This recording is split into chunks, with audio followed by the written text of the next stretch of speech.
AskReddit comments. What is the most extreme game of truth or dare that you ever played as a teen? NSFW. Please subscribe and comment below a truth or dare story of your own. Also come join the Discord community, link below. Thanks. I was present, but not playing, for a game between a super close friend group, where the stakes were, if you don't do it, we'll never talk to you again. These people were basically family, and continue to be annoyingly close even now, nearly 15 years later. Dares escalated past drinking from a cup of your own pee, fulfilled, to a guy being dared to eat a piece of his own poop with a fork and knife. Got so far as to have a log on a plate in front of him, but he backed down, and couldn't do it. They literally kicked him out of the house, and haven't spoken to him since 2002. When I was 12, we played a hybrid of truth or dare and spin the bottle. One of the rules was, if you had to kiss someone, you could choose to lick their cheek instead. So it was my crush's turn to kiss me, and she went for the cheek lick and I went for the kiss and she licked my mouth. It was so freaking hot. So I was staying the night at a buddy's house. Another friend was also staying the night. We will call him Keith. The three of us started up a game of truth or dare with the friend's two sisters that live there also. Mostly juvenile dares and mild truths. Out of the blue, Keith dares the guys, including himself, to jerk off onto a cookie and the last one to come has to eat the cookie. It was total silence and disbelief. We ended the game after that. He tried to play it off as joking, but came out as gay a few years later. Similar. I played a game of wishbone with one of my past girlfriends. We each held a side of the wishbone and pulled it apart. The person with the smaller piece lost. The bet was that if I lost I would have to pierce my pee-pee, and if my girlfriend lost she would have to pierce her labia. Jesus was not present that night, which is a shame, since he should know one thing or two about piercing. We were 14 playing truth or dare on an app with NSFW questions turned on. One of my friends was dared to give a BJ. Now, obviously we couldn't do that. There were no boys and besides, we were 14. So what did she do? She gave a BJ to a carrot we found in the fridge. So, way back when in middle school, I was at a slumber party. We went out to eat, and it was an all-night truth or dare. As a backstory, I was super into this one guy, and he was at the party. So when dare came around to me, I hoped for something to happen like in the movies. Nope, all of my cock-blocking friends had me eat a flower, roll in the snow in only undergarments, and pick my nose while screaming I'm in love with a stripper. He never talked to me again. Worst wing women ever. My hippie-dippy college dorm made the whole dorm play truth or dare as an icebreaker activity the first day of my sophomore year. I wound up making out with everyone in the dorm, 18 people, mooning a professor, pissing off the library balcony, and streaked through the dining hall while parents were still around. We weren't allowed to do that as an official activity anymore. Or one time in my house we made my roommate give a detailed analysis of how he'd frick every person in the house. He promptly did. It was a bit uncomfortable, but that's the point, I think. I got a couple. I went camping with some of my friends, plus we had access to a ton of food. My friend ended up drinking a cocktail of orange juice, olive oil, Pam cooking spray, and coffee grounds from a half-melted styrofoam cup that was cooked over the fire. He threw up shortly afterwards. About a year or two later I got the same friend to lick the wheel of my skateboard. For good measure, he rubbed some more dirt onto it and gave the wheel a good spin while licking it. There was a giant black spot on his tongue. Probably one of the best ones is when we got another kid to go up to another campsite. We knew the people there and walk into the cabin, hug another kid and say goodnight, daddy, and walk out. We had another kid go with him to make sure he did it.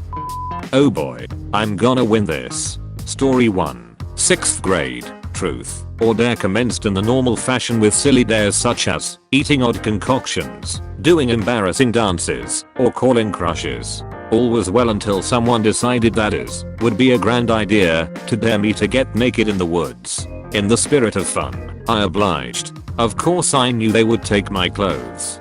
That would be expected, but what I did not anticipate was my friend's mother coming out to check on us. She remained unaware of our mischief, only because my friend ran up claiming she has a sunburn and required aloe vera immediately. Story 2, 7th grade. By this point in my life, edgier truth or dare was common. As 7th grade girls, we all felt the need to rebel a little. Everyone wanted to receive the dirty dares, but no one wanted to hand them out.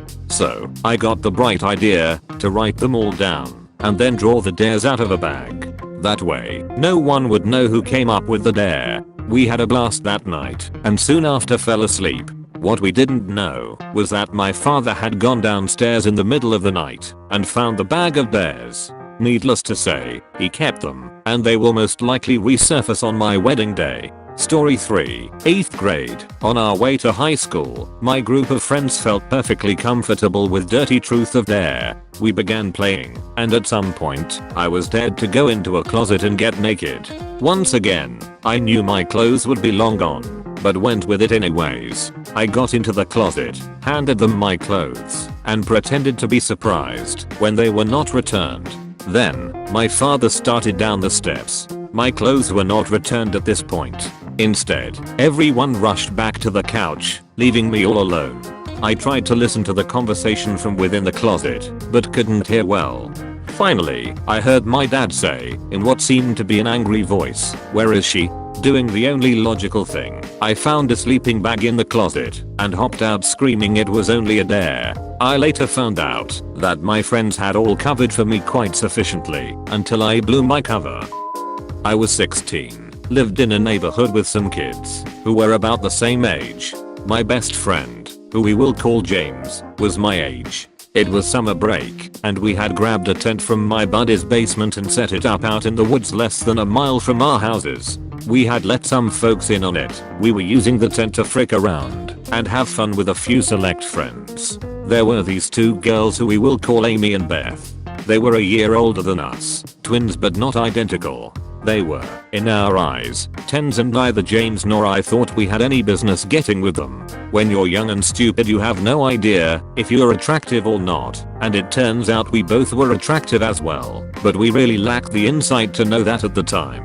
To James and I, we were just two losers. Anyway, James worked at a grocery store and had scored some beer. We were trying to move that covertly to the tent area when Amy saw us walking on the road while she was on her bike. She stopped to talk. The clinking of the bottles in the backpack became evident, and she grilled us about it. We told her what we had and where we were going, kind of laughing it off, hoping she wouldn't rat us out.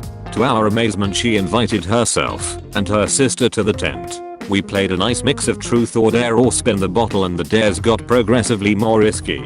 I distinctly remember Amy down to just hand bra and shorts. Beth was sitting on James' lap half the time up until that point, and I chose dare. The girls conferred for a bit and decided that if I blew James they would have Shreks with us. I asked for clarity and they negotiated down to just getting James' blick in my mouth. It was pretty gag worthy, but these girls were smoking. I was definitely not into the idea, but James immediately pulls his blick out at full staff, so that's when I realized James wasn't entirely straight. I'm still 90% sure I'm not going to do it when my mouth goes dry, and I looked at his blick. It's freaking massive. James is totally packing. It was to the point that Beth and Amy said, "What the flip?" I asked how long it is. James says about 350. I'm pretty confused. It's unusually smooth and pink and comes to a fine point. At that moment I looked up and figured out that James was about 500 feet tall and from the Paleolithic era. So we wrapped it up and went home after that. I was smart enough not to take part in this, but I was with a large group of male friends who were all given dares to give blowjobs to the bar of a bench press. The guy who had given the dare timed each one for 30 seconds and made them really get into it.